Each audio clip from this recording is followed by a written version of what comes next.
Well, I just woke up and I hope you forgive me for being a little bit out of it. I'm going to drink a little bit of coffee at the moment,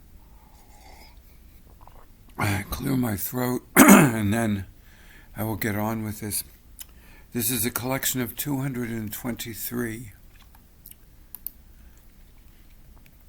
images from Lowell, Massachusetts that were taken over the past 3 days or so. And the whole point of this exercise, because in a sense that's what it is, this is pollen, by the way. This isn't industrial debris. More pollen, and you can see the traces of it. This is in an area of locks that allow industrial Lowell to have functioned years ago. I snapped this through a window because it indicates somebody who is seemingly in charge of his life, or they're in charge of their life. These are the falls. This is by the falls. Baby muskrat, here are the falls. Why I did this was a way of recording what I saw in Lowell. I'm making gestures here, but you can't see them. A way of coming to grips with trying to figure out who I am in an area of silence. Because Azure and I, living in downtown Providence, Rhode Island, are constantly in a state of sound, particularly loud at night with motorcycles and drunken fights. So we came up here. Notice there that interrupted the flow. So we came up here. Notice that this and this are the same image, but this shows what can be done with bringing out the details. If you notice in the upper part of it in the lower right, there's almost what seems to be pebbles, a kind of granular synthesis. These are the locks. And Lowell we found to be both an amazingly intensely beautiful industrial city. In the 19th century, industry, by and large, up through the early 20th century, song sparrow, great blue. And here you can see what you can call animals, local disturbances that form, you can't see my hand gesturing, local disturbances that form in turbulent water and hold for a second. So there's shapes that emerge out of all of this. And they can be quite beautiful. This is around the locks where the water was disturbed in many, many ways. The locks were part of this large canal system. And here, I think there's 2 or 3 pictures of cedar waxwings, which is one of the most beautiful birds, I think, in the Northeast. You could see the male below and the female above, mates. They seem to be looking in the same direction, and I wonder whether this is deliberate or not. They were hard to capture, of course. This is a tree down by the water, up a little ways from the locks, and I was amazed at the vines. So amazed at the vines. I'm not quite sure what they were. They looked like they had died. It reminded me a little bit of kudzu, but of course it's nothing like kudzu. Here are beams put in to hold the failing system in place so the water doesn't escape. At least that's how I read it. But the other way to read this is interesting. This could also be trolleys, part of where trolley tracks ran, because you can see in large parts of this area remnant trolley tracks.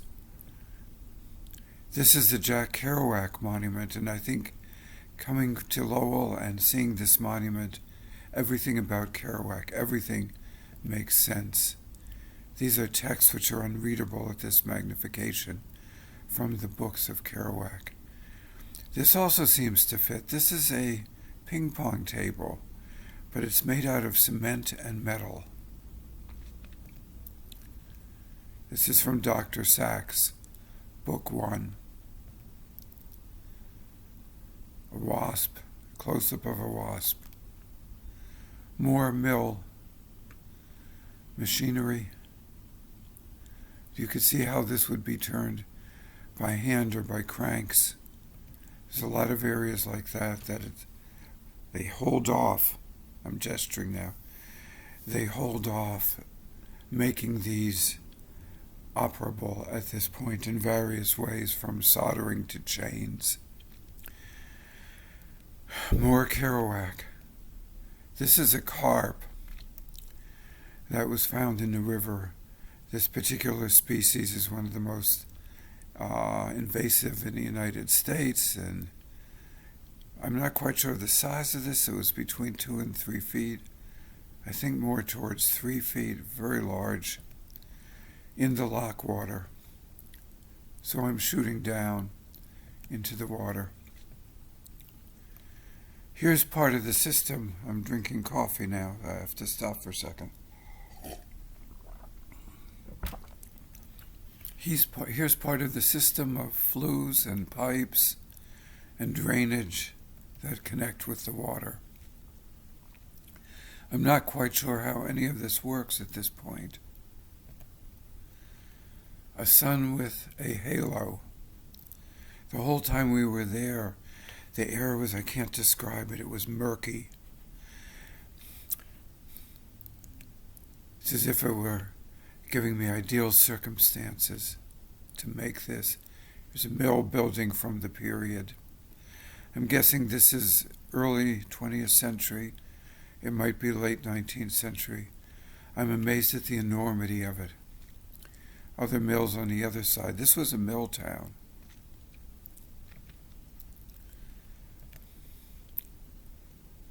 Industrial buildings are everywhere. Now here, for example, look at this carefully. It looks like just something holding both sides of the canal up, but there's also this intermediate structure which seems to indicate a trolley car track was placed above this so that the trolley would go straight and then take a left onto the street. This is all that remains, and I might have all my facts and figures wrong, but it definitely seems to be a trolley car, or even more, possibly part of a mill railroad supply train. There's another shot of it. It's clearly something beyond your typical girders spanning a canal. So you might have had a road going across the canal, and here I'm gesturing, and a trolley car going across the canal and taking a left or a right, depending on which way you're going. Here nearby are some other tracks. This is interesting also. You can see the tracks. Here they are just literally maybe 10 feet long. And then it goes into authorized vehicles only. If you notice, these tracks head towards the canal. If you go back to this, they probably head towards the canal. Then they go up and they make a left across there. Here's again another area of tracks going across. And there's reinforcement of the girders that would hold the tracks. The tracks themselves, of course, are gone. This was to allow the sluice gates to open and close. And you can see that it's all welded shut pretty much and is inoperable. This is inoperable, more of the lock system. I'm not quite sure what the point of this was, but again, it has to do with the river. This might have been something to pull things out of the river. Not really. Well, part of it's a river, part of it is a lock system, part of it's the canal. Okay, these are shots of the lock itself with water rushing through. At the bottom, obviously, these are kept open. inoperable. Excuse me. But what's interesting in this photograph is two things. There is a tree that is growing. You can see it in the distance in the middle of the water. There'll be a close-up of this also, with the water rushing violently around it, and yet the tree survives and is greening. And the other thing is, if you look at the bottom of this picture, you can see all sorts of marks in the water, flows that are creating animals, different kinds of patterns that come and go rapidly. There's another shot that crossed the canal in its operable days. I think that might be from the 1920s, but I really am not sure. It's a very complex system here. There's what looks like seaweed, but it's some kind of lake grass growing in the water at this point. There's not that much stuff, not that much garbage dropped in, but you can see on the right some kind of doormat. Here's a glow because this particular opening, this particular gate, was able to get the sun. If you look in the distance, here you can see the other gates are not. So you have this beautiful gold. And if I were a real photographer, I would probably do something with this picture, but I think for me it's enough that it's there and knowing it's there. More complexity on the left, water rushing down out of that channel, that tunnel that's covered over. Here you start to get fantastic patterns, which I've used a lot in my work.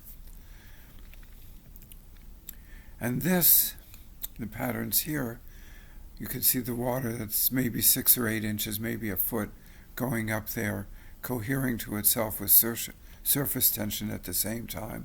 Is part of this violent maelstrom that's occurring. This volleyball, and there were 3 balls in the same situation, is permanently caught in a tangle of branches and water flowing. And you can see what happens. It turns around almost as if it's a mill wheel itself, doing nothing, but it's unable to escape. Here's another picture of it. It seems to have rushed down from above, parted the branches to get in there, and with the water flowing downhill, of course, it's stuck almost like a ball bearing. Another view of it. I was fascinated by this because it's almost as if it were some kind of primitive machine. I kept going back to the glow. Okay, I'm fascinated by that. Here's an example of one that's not with the glow. You can see the irregular top of this as the water flows over and forms different kinds of eddies and currents and channels. They're constantly changing at high speed. Here's a close-up of another one, changing at high speed. There's another glow. So here it gives you an idea of the whole patterning. And you can see in this also more clearly, hopefully, the tree below. Caught in the falls. Well, really not caught in the falls. It's actually growing in the falls. A general view, more of the waterways, more of the mills. If you notice, 201 Canal Apartments now leasing on the right. A lot of these are being turned into lofts and apartments. I don't know how successful. And this gives you an idea of the canal going through the mill area. This is another part of the canal system. We're actually in an area where we're not supposed to be walking. It said no trespassing, but the gate was open, so we went in. If you notice, one of the oddest things about all of these photographs, no one is around. It just seems vacant. And this was over a weekend. Just vacant. Here's some of the mechanism. You can see it's chained shut. It can't be moved, and those on the right-hand side, those levers to open and close the canal gate seem to be made out of oak. It's a rather beautiful structure. This is descending on both sides. These gates and this canal area look, first of all, much narrower. This might have been for something in England called a narrowboat. But it also, at the same time, it seems to be a more primitive structure, and that makes it of great interest. So this might have been an older part of the canal. You can see here a close-up of it, looking down. And this is a close-up of the levers, and I do think it's oak. Behind it is a gear that is pretty much inoperable.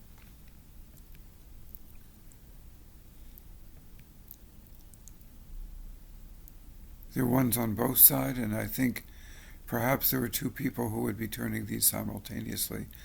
Here's a close-up of the gear. It's a beautiful, beautiful structure.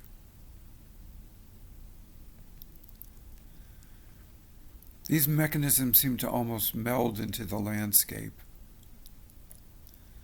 They seem to become part of it. And they'll be there for centuries to come, slowly rusting away.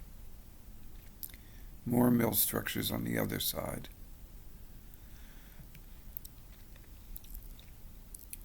If we did a close-up, you would see that that is a bale of what's down below there in this picture, that roll that keeps water from seeping in both directions. This is a fantastic sculpture, but it's not in a sculpture park. It's just here in a debris, and you can see the sculpture unravels and then seems to curl up on the left as if it were taken out of that. There it is from a distance. The art in Lowell was fantastic. These are steps in this area which is called the no man's, I would call it a no genderless land, leading to a garden which no longer exists. This is a starling occupying a building. Here's the starling occupying the building. These are the newer buildings. Excuse me, I'm taking a drink. These are the newer buildings, and they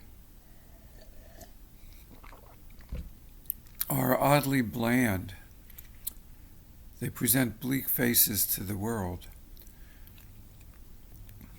This is a different sculpture, so you can see that. Here's steps to the garden again. The garden is completely overgrown, which is absolutely wondrous. You could see some of it here with the dirt pile in the back and the mills on the right. Continuing our way down, another large group of mills.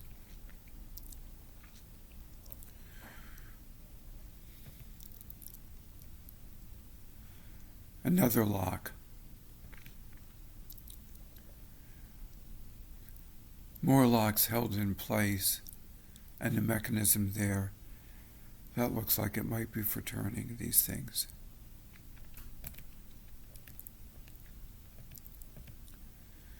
Another bit of trolley track going from nowhere to nowhere.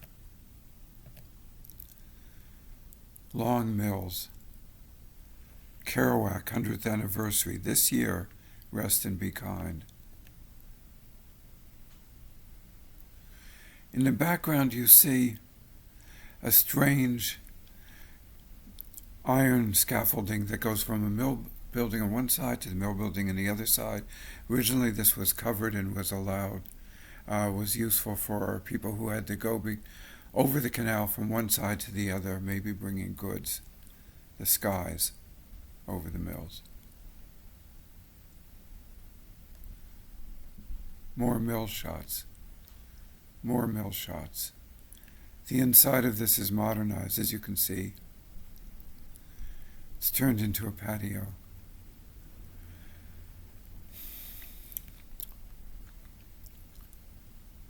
groundhogs very early in the morning. This I like because it looks almost Japanese. This is again either very early in the morning or very late at night. It's probably very late at night. It's police tape floating in the canal. Police tape floating in the canal. Wabi Sabi paintings. Okay, this is dawn or dusk, and you can see a whirlpool. I think this is actually dusk. You can see a whirlpool of pollen here. Again, an animal. These whirlpools came and went. By using the focal plane sheafing, I was able to make these kinds of shots of things going over the canal, parts of the canal, cars passing, and at the same time leaving interrelated trails that very quickly made what looks like a scenic writing. This used the same technique to capture this in the dusk. More of this. The water under the same conditions. The water here blurs out, but you can see the rock on the lower right is sharp. So much of this reminds me of digital work people are doing now, but this was really what it looked like.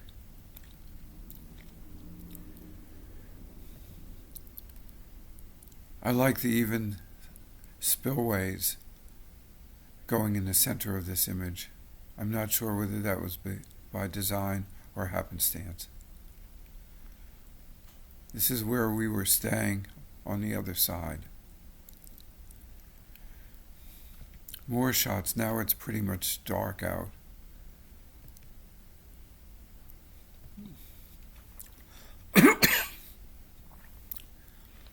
Again, the sharpness of car lights reflected against the rest of it blurred out. You can see above the arrangement here. This was in another area with a rather dilapidated soccer ball in the trash. Again, this is a night shot, so there's not much detail, but you get the general idea. This one was not moving.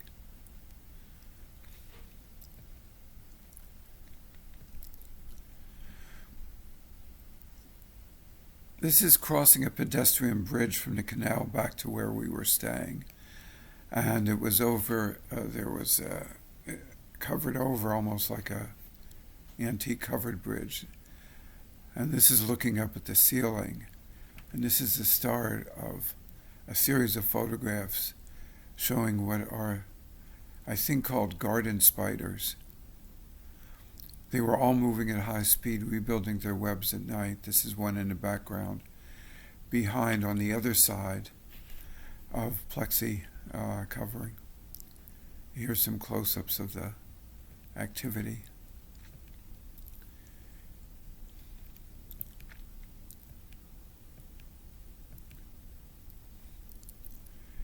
This is one that would lead to identification. They were completely rebuilding their webs from scratch.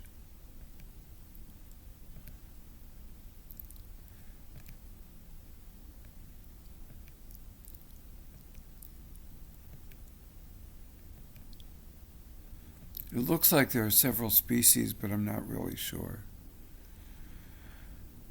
Back in the day, and there is another ball, this time caught in a lock, but floating freely and able to move about. So I guess that's at least 4 of them in the water.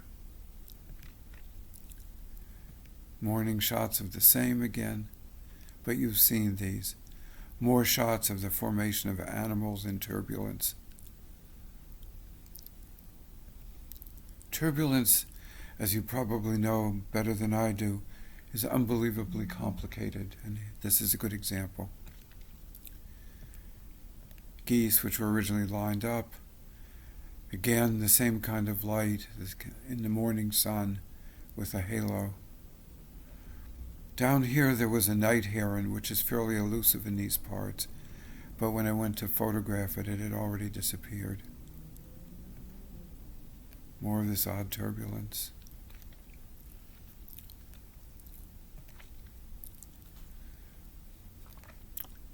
It's a catbird.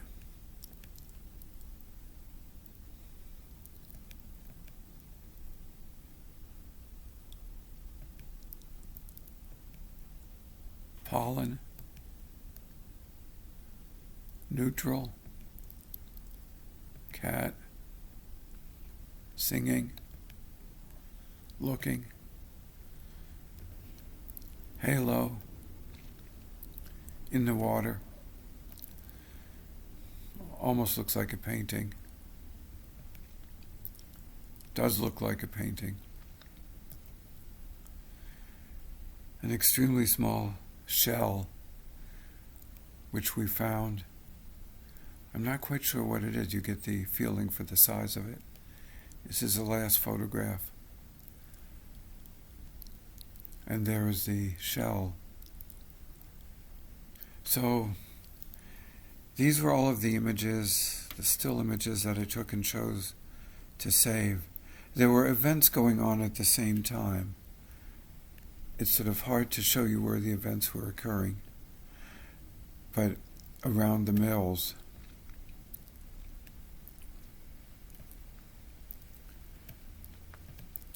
we met some people, and they were, I don't know how to describe it because I don't want to give anything away, but they were walking tragedies and were having a hard time of it.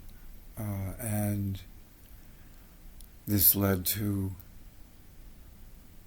a sad incident that we observed and weren't part of that took place downtown. And my heart goes out to them and goes out to everybody.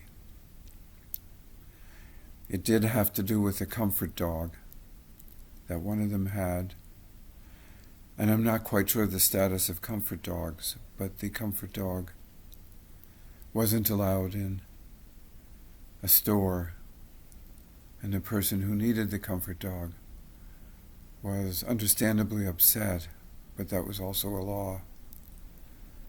So it was a situation that was lost for everyone, and people were in tears. More than tears. And that was my feeling about, to some extent, my feeling about Lowell. It seemed to summarize it in a way, with trolley tracks going nowhere. The town is beautiful. There are a number of museums. But there's also this sense of exhaustion. I understand why Kerouac came from here and did the writing he did.